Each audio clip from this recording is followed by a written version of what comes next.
Scene. So I provided you with a file that I've started that I was working with, and there are a couple of things that are already set in place in here, or maybe differently. Whenever I'm working on a new image, my Blender file already has a bunch of settings preset. One of those settings is the sun. The sun. I'll be talking about the sun and the color grading or the color in general later on in the tutorial. For now, all I need you to know is that there are some sun settings, and I'm using black body node, and the sun is on a relatively low value. And the way we're gonna be building the scene is we're gonna be building the scene in soft light scenario, because if you want to increase the sharpness of the shadow, we go into sun properties and we change the angle of the sun. Now, the reason why we don't want to work I don't want to work for the first passes in the in the layout or the blockout phase is because I want to be able to see everything. And later on, what we're gonna do is we're gonna go through a bunch of different types of lighting scenarios with like misty passes, with sharp suns or sharp shadows and whatnot. But for the first passes, my preference is to work with a scene that already has a soft light, and the soft light is turned into at a lower value. The other thing that I always want to have in my preset file is compositor node. Compositor node means this is our color grading. Usually when you work on an images, like for the past, however like long the concept are this, when we are working with 3D, we're working on an image, we are rendering the image, and then we are taking this image into Photoshop to, I need to remove some stuff out. Then we were like overpainting this do post-processing in Photoshop at the end stage. But the thing is, we don't have to do it anymore. The way we can do it right now is we might want to just in general start working with the post-processing nodes. Now, when it comes to the contents of the nodes, later on in the tutorial, I'm gonna be explaining like what each of those nodes are doing. I don't want you to focus your attention on what's going on in right here, because what's going on in right here is not quite important yet. We want to first focus on our layout. We want to build our scene first, and then we want to mess around with the lighting.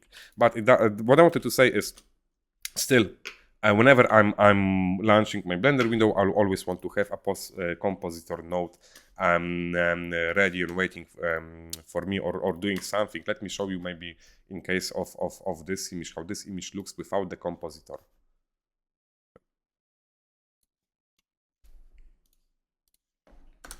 So the reason why I want to do color grading immediately, because the way this image feels, I mean, it's a lousy sketch, of course, but the way this image feels to me right now is, it's not pleasing to look at. There's like a lot of just dark areas in an image, right? But whenever I will toggle the color grading or a bunch of preset nodes that you have in your file, you see how this image already looks softer. So at some point we're gonna be going into rendered mode. And I mean, in the compositor, there's just a bunch of nodes like noise, like a bit of a blur, a bit of a lens distortion, something that's soften the image. And then there's also lighten nodes and a bunch of curves or like color balance to even the values or the reads a bit more. Like this is ugly and distracting. I mean, the image is still ugly and distracting. This is a bit more easy on the eyes, just even because of the distribution of the value, and just because the stuff, like in general, we get to this point as well. I want to always avoid having my stuff looking extremely crisp and sharp, meaning if stuff looks extremely crisp and sharp, then it will look artificial and 3D. But then again, we're gonna circle back to working with different compositor nodes later on, because first we want to focus on building the scene. With that said, again, I don't want you to be concerned about the compositor node that's in the template file. I don't want you to be concerned by the sun settings that's in the file. I want you to know why I have those settings, but also I want you to know that for the first hours of this workflow, we are going to be working in solid mode, because we're going to be establishing the feeling of, we're going to be designing the environment, we're going to be establishing the feeling of scale, the feeling of depth, and we're gonna be resolving a bunch of problems that will lie ahead of us. Now, one last thing I wanted to talk about is I've made like an hour-long video about it and I had to edit it out.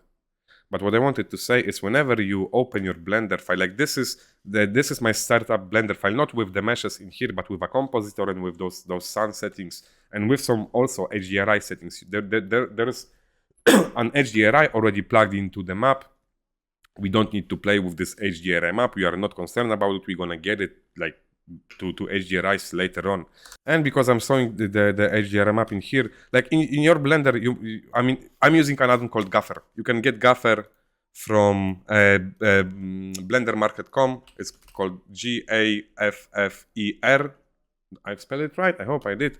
God damn it, Piotr, you're doing so well with English. You're improving so much. But what I wanted to say is I'm using an HDRI manager, and you don't have to use an HDRI manager. I mean, you can use any other HDRI manager, or you don't have to use one at all. This add-on isn't mandatory because I'll be just working within the same HDRI map. And if I want to edit, I mean, I'm using this manager because it comes with a preset of a bunch of different settings, but also I'm using it because it has a bunch of settings accessible in here, like saturation, brightness, and whatnot. And you can also, like, without the add-on, you can enter those settings by going in here, changing it to Word, and you will see those same settings in here. It's just that HDRI managers, they just save you a bunch of clicks, and you know, when you're building the scenes, those clicks, they add up. We click different types of like shit thousands of times, so it's just like a convenient add-on to use. Now the other thing that I wanted to talk about that's like so extremely fucking important, the thing that I've said that I've mentioned, that made an hour-long video, is that and I had to edit it out, is for now you just have to trust me, alright? For now you have to trust me that whenever you're opening your Blender file, you have camera, right? And we have this tendency to start building a scene within the camera, but the thing is, this is a 24mm camera. You never ever want to build your scene with 24mm camera. You have to trust me on this. For now, I'm gonna put this video somewhere in the internet. Now, the other thing that you never want to do is, I mean, all I need you to know for now, god damn it, stop with this phrase. Short lenses distort depth, and short lenses take away from the scale. And again, I'm gonna explain it in some other videos. So what you want to do instead in your startup file, you always want to have a camera preset with longer lenses. My preferences are 45mm. And after I open my Blender window, I'm gonna set up those values, and then I'm gonna go into external data, defaults, and save setup file, meaning the next time I'm gonna open Blender, my camera will be set up to 45mm. So what I want to say, I always build my scene with slightly longer lenses. Now, don't confuse what I'm saying with you're building your scene with 24mm camera, and then after you're done with your scene, you decide, oh, you know what, I'm now gonna increase my camera focal lenses, so my things will look more scaly. This doesn't work. I mean, it kind of works, but this is something entirely different. What I wanted to say, again, you always want to build your scene with longer lenses, and then after you're done with working the scene, you can start flying the camera around on your scene with like shorter lenses if you want to do a shorter lenses shot. So once again, we never want to build our scene on, I'm just like drawing it an example, it can be anywhere, like range from like 16 to 24. In general, we never want to start building our scene when it comes to those environments. I'm talking about like the sake of those images or stuff you see in my portfolio or stuff that I was working on commercially, right? I never want to start building a scene with short lenses and then transition to long lenses. I don't want to do it because if I'm working with short lenses, I know my architecture will feel too small, and I know my depth will be fake, because what short lenses does, it distorts depth in your image and it distorts the scale of your images too, right? That's why we tend to like long lenses if you want to push the feeling of scale in our image. But the thing is, if our scene is built from the ground on short lenses, then even after we transition to long lenses, like, there won't be any feeling of scale, of depth, just because our visual cues or our understanding or what we are placing on the scene is just based on like what we see in our viewport, right? And this viewport, because the focal lenses in default Blender are so short, will make us do like a bunch of accidents. So instead, what you want to do, you want to start working with longer lenses. Like my preference is like 40-45 millimeter camera, and then at the end, after my scene is assembled, I can transition to whatever lenses I want, even from super short ones to super long ones. Now, the last thing I wanted to bring, one of the last things I wanted to bring up is we'll be using textures from Textures.com.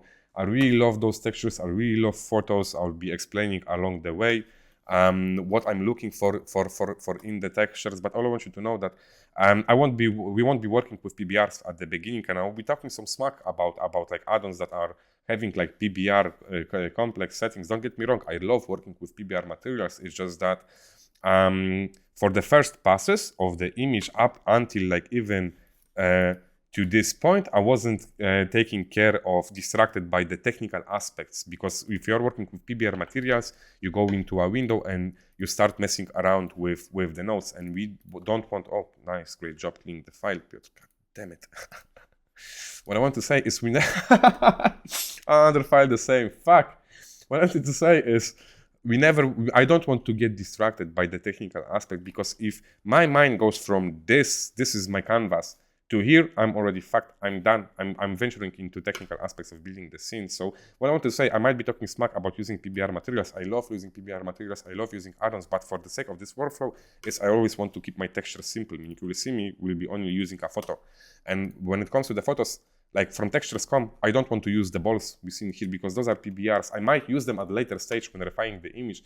But throughout, like majority of the image, or 90% of the image will be just, if you keep scrolling down, let's say concrete wall, I will just want to use photos. Now, what else I can talk about? So in the tutorial, I'll be using Hardops. And I'll be using Hardops to I think Hardops add-on is like mandatory when it comes to, I don't know, like working in Blender in general. Hardops and Box Cutter, you can get both at Blender Market. Now I think they've implementing Box Cutter into the newer Blender version. And about Blender version, I'm working with 4.3. I'm pretty sure you can work with whatever Blender version you prefer, but I need to save the scenes in the newer file. So if you're gonna try to open them in like Blender, I know 3.6 or 3.8 or whatever the previous versions were, some of the scenes should work fine, but I think they've changed something with this, how Sun works, and with compositor nodes from, for example, 3.6 to 4.3. But about Hardops, yeah, I'm all over the place already. So I'll be using Hardops to mainly sharpen the edges, or I'll be using Hardops maybe to extrude some curves, like so. And the last thing I'll be doing is I'll be using Hardops to boolean shapes within a shape. So there is a proper way to do it. I'm sorry, I forgot how to do it with modifiers. What Hardops allows you to do is, if I want to cut the shape into this shape, I'm selecting the second shape and I'm just pressing Ctrl-. So it makes a hole in the shape, right? Now, one of the main modifiers we'll be using in this tutorial is a modifier called Simple Deform. So for example, what we'll be doing is I will want to be placing a lot of shapes around this cylinder. And in order to do it, I will be using mesh tools, Hardops mesh tools, and dies, because we need to add a bunch of subdivisions into our shapes. Of course, we can do it this way as well. But the thing is, if I will want to use Simple Deform,